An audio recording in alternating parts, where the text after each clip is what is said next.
ನಾನು ಯಾರಿಗೂ ಮೋಟಿವೇಟ್ ಮಾಡೋಕ್ಕೆ, ಯಾವುದೇ ಥರ ಪ್ರಮೋಷನ್ ಮಾಡೋಕ್ಕೆ ನಾನು ಸೈಲೆನ್ಸರ್ನ ಹಾಕಿಲ್ಲ. ಫಸ್ಟೇ ಹೇಳ್ಬಿಡ್ತಿದ್ದೀನಿ, ತಪ್ಪು ತಿಳ್ಕೊಬೇಡಿ ನಾನು ತಗೊಂಡು ಬೈಕು, ನಾನು ಆ್ಯಕ್ಚುಲಿ EMI ತೊಗೊಂಡಿದ್ದು ಬೈಕು. ನನ್ನ EMI ಎಲ್ಲ ಕ್ಲಿಯರ್ ಆದಮೇಲೆ ನಾನು ಒಂದು ಗಾಡಿಗೆ ಒಂದು ಸ್ವಲ್ಪ ಮಾಡಿಫಿಕೇಷನ್ ಲೈಟಾಗಿ. ಹಲೋ ಎಲ್ರಿಗೂ ನಮಸ್ಕಾರ. R15 V3ಗೆ ಒಂದು ಎಕ್ಸಾಸ್ಟನ್ನು ಇನ್ಸ್ಟಾಲ್ ಮಾಡ್ತಿದ್ದೀವಿ. ಆ್ಯಕ್ಚುಲಿ ಈ ಬೈಕ್ ತೊಗೊಂಡು ಆಲ್ಮೋಸ್ಟ್ 5-6 ಇಯರ್ಸ್ ಆಯಿತು. ನಾನು ಆವಾಗಿಂದ ಅನ್ಕೊತಾ ಇದ್ದೆ ಎಕ್ಸಾಸ್ಟನ್ನು ಇನ್ಸ್ಟಾಲ್ ಮಾಡ್ಬಿಟ್ಟು ಸೌಂಡ್ ಹೆಂಗಿರುತ್ತೆ ಅಂತ ಚೆಕ್ ಮಾಡಬೇಕು ಅಂತ. ಸೊ ಅದಕ್ಕೆ ಬೇಕಿರೋ ಐಟಮ್ಸ್ ಎಲ್ಲ ತಂದಿಟ್ಟಿದ್ದೀನಿ. ಈಗ ಸ್ಟೆಪ್ ಬೈ ಸ್ಟೆಪ್ ಇನ್ಸ್ಟಾಲ್ ಮಾಡೋಣ.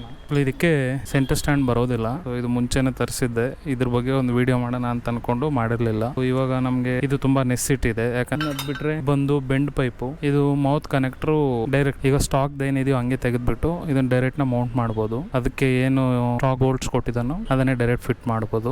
ಇನ್ನು ಬಂದ್ರೆ ಎಕ್ಸಾಸ್ಟರ್ ಬಂದಿದೆ ಕ್ರೋಪೋವಿಕ್ದು. ಇಲ್ಲಿ ನನ್ನ ಫ್ರೆಂಡ್ ಬೈಕ್ಗೆ ಆಲ್ರೆಡಿ ಮೌಂಟ್ ಮಾಡಿದ್ದ, ಅವನೇನೋ ರೀಸನ್ಗೆ ರಿಮೂವ್ ಮಾಡಿದ್ದಾನೆ. ಸೊ ಅವನ ಹತ್ರ ಇಸ್ಕೊಂಡ್ ಬಂದು ಈಗ ಸದ್ಯಕ್ಕೆ ಮೌಂಟ್ ಮಾಡಿ ಇದ್ರ ಸೌಂಡ್ ಹೆಂಗಿರುತ್ತೆ ಅಂತ ಹೇಳ್ಬಿಟ್ಟು ಟೆಸ್ಟ್ ಮಾಡೋಣ. ಒಂದು ಸ್ಪಾನರ್ ಬೇಕಾಗುತ್ತೆ 10-11 ಇಲ್ಲ T ಸ್ಪಾನರ್ ಇದ್ರೆ ಬೆಸ್ಟು. ಯಾಕಂದ್ರೆ ಇದು ಒಳಗಡೆ ಇದಿರುತ್ತಲ್ಲ, ಬಿಚ್ಚಕ್ಕೆ ಈಸಿ ಆಗುತ್ತೆ. ಮತ್ತೆ ಒಂದು ಸ್ಟಾರ್ ಸ್ಕ್ರೂ ಡ್ರೈವರ್ ಬೇಕಾಗುತ್ತೆ, ಮತ್ತೆ ಆಲಂಕಿ ಸೆಟ್ ಬೇಕಾಗುತ್ತೆ. ಸೊ ಈಗ 1 by 1 ರಿಮೂವ್ ಮಾಡೋಣ. ಫಸ್ಟ್ ನಾವು ಸೆಂಟರ್ ಸ್ಟ್ಯಾಂಡ್ ಹಾಕ್ಬಿಡೋಣ.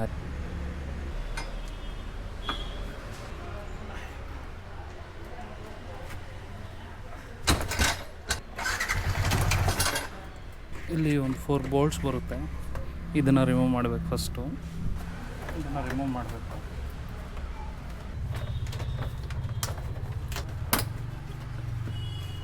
ಸೊ ಸೈಲೆನ್ಸರ್ದು ಈ 2 ಬೋಲ್ಟ್ಸ್ನ ರಿಮೂವ್ ಮಾಡಬೇಕು.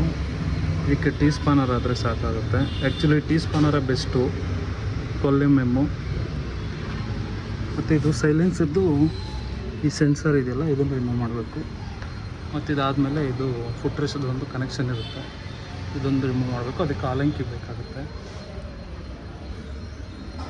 ಫೈನಲಿ ಇದು ಆಚೆ ಬಂತು. ಇದು ರಿಮೂವ್ ಮಾಡೋಕ್ಕೆ ಫುಲ್ ಸರ್ಕಸ್ಸೇ ಅನ್ನಿಸ್ತು. ಈ ಕಡೆ ಆಲಂಕಿ ಕೊಟ್ಟವನೆ, ಆ ಕಡೆ ಸ್ಪಾನರ್ ಕೊಟ್ಟವನೆ. ಸೊ ತಿರುಗಿಸಿ ಸಾಕಾಯಿತು. ಇಷ್ಟರೊಳಗಡೆ ನೀವು ಇದು ಸೈಲೆನ್ಸರ್ಗೆ ಸೆನ್ಸಾರ್ ಕೊಟ್ಟಿರ್ತಾರಲ್ಲ, ಇದನ್ನು ಆದಷ್ಟು ಲೂಸ್ ಮಾಡಿ ಇಟ್ಕೊಳ್ಳಿ.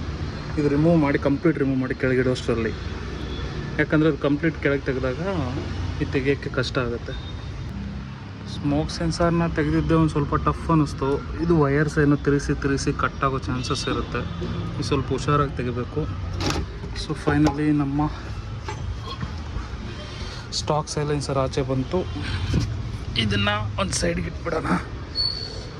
ಈಗ ಫಿಟ್ ಮಾಡೋಕ್ಕೆ ಬೇಕಿರೋ ಸೈಲೆನ್ಸರ್ ಇದು. ಫಸ್ಟು ಬೆಂಡ್ ಪೈಪ್ ಕನೆಕ್ಟ್ ಮಾಡ್ಕೊಂಬಿಡೋಣ. ನಾನು ಹೇಳಿದ್ನಲ್ಲ ಮೌತ್ ಸೇಮ್ ಇರುತ್ತೆ ಅಂತ. ಇದು ನೋಡ್ಬೋದು, ಮೌತ್ ಸೇಮ್ ಇದೆ, ಆರಾಮಾಗಿ ಕೂರಿಸ್ಬೋದು ಅಲ್ಲಿ. ಸೊ 2 ಬೋಲ್ಟ್ಸಲ್ಲಿ ಕರೆಕ್ಟಾಗಿಟ್ಟು ಸ್ವಲ್ಪ ಟೈಟ್ ಮಾಡಬೇಕು. ಅದು ಇದು ಯಾಕಂದರೆ ಈ ಸ್ವಲ್ಪ ಮೌತೆಲ್ಲ ಆಚೆನೇ ಇರುತ್ತೆ. ಫಸ್ಟ್ ಟೈಟ್ ಮಾಡೋಣ. ಈಗ 2 ಪೀಸ್ ಬರುತ್ತೆ. ಇದು ಬಂದು ಮೌತಿಂದ ಕನೆಕ್ಟ್ ಆಗಿರೋದು, ಇದು ಬೆಂಡ್ ಪೈಪು. ಸೊ ನಾವು ಈಗ ಫೈನಲ್ ಎಕ್ಸಾಸ್ಟರ್ ಬಂದು ಇಲ್ಲಿ ಬರುತ್ತೆ.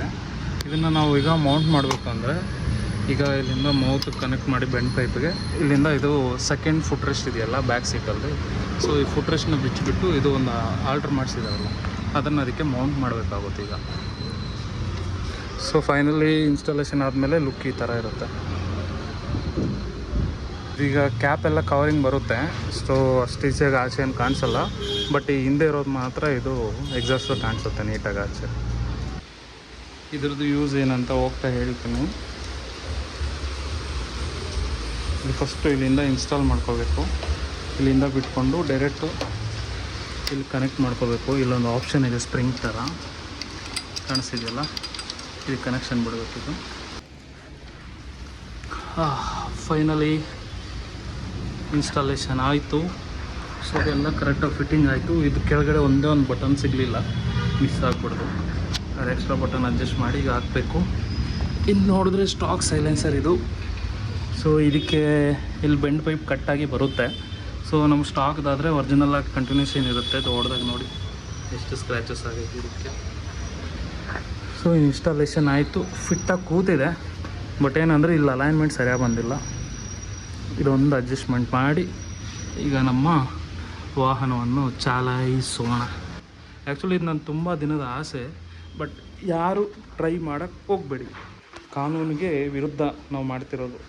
ಸೊ ಸೊ ನನಗೆ ತುಂಬ ವರ್ಷದಿಂದ ಆಸೆ ಇತ್ತು ಅಂತ ಹೇಳ್ಬಿಟ್ಟು ಬರೀ ಸೌಂಡ್ ಹೆಂಗಿರುತ್ತೆ ಅಂತ, ನನ್ನ ಗಾಡಿ ಪರ್ಫಾರ್ಮೆನ್ಸ್ ಹೆಂಗಿರುತ್ತೆ ಅಂತ ಚೆಕ್ ಮಾಡೋ ರೀಸನ್ಗೋಸ್ಕರ ಅಷ್ಟೇ ನಾನು ಆಗ್ತಿರೋದು. ನಿಮ್ಗೆ ಅಷ್ಟು ಇಷ್ಟ ಇದ್ದರೆ ಅಕ್ರೋಪ್ ಹೋಗೋಕ್ಕೆ ಲೀಗಲಾಗಿ ಬರುತ್ತೆ. ಆ ಲೀಗಲ್ ಬಂದರೆ ತುಂಬ ಕಾಸ್ಟ್ಲಿ ಇರುತ್ತೆ. ಸೊ ನೀವು ಅದನ್ನು ತಂದು ಬೇಕಾದರೆ ಅದು ನಿಮ್ಮ ಸೂಪರ್ ಬೈಕ್ ಮಾತ್ರ ಹಾಕ್ಕೋಬೋದು ಅಷ್ಟೇ. ಸೊ ಸೌಂಡ್ ನೀವೇ ನೋಡ್ತಿರ್ಬೋದು, ಮಸ್ತಾಗೈತೆ. ಸೊ ಇದು ಬಂದು ನೋಡಿ ಇನ್ಕ್ರೀಸು ಡಿಕ್ರೀಸು. ಸೊ ಇದು ಡಿಕ್ರೀಸ್ ಮಾಡಿಬಿಟ್ಟಿದ್ದೀವಿ ಅಂದರೆ ಸೌಂಡ್ ಏನಿರಲ್ಲ ನೋಡಿ. ಬೈಕಲ್ಲಿ ರೊಟೀನ್ ಏನು ಸೌಂಡ್ ಇದೆಯೋ ಅದೇ ಇರುತ್ತೆ. ಅದೇ ನೀವು ಇದನ್ನು ಆಫ್ ಮಾಡಿಕೊಂಡ್ರೆ ಸ್ಟಾರ್ಟ್ ಆಗುತ್ತೆ. ಆಫ್ ಮಾಡಿದ್ದೀವಲ್ಲ, ಈಗ ಒಂದು ಸರಿ ಸೌಂಡ್ ಇಡೋಣ.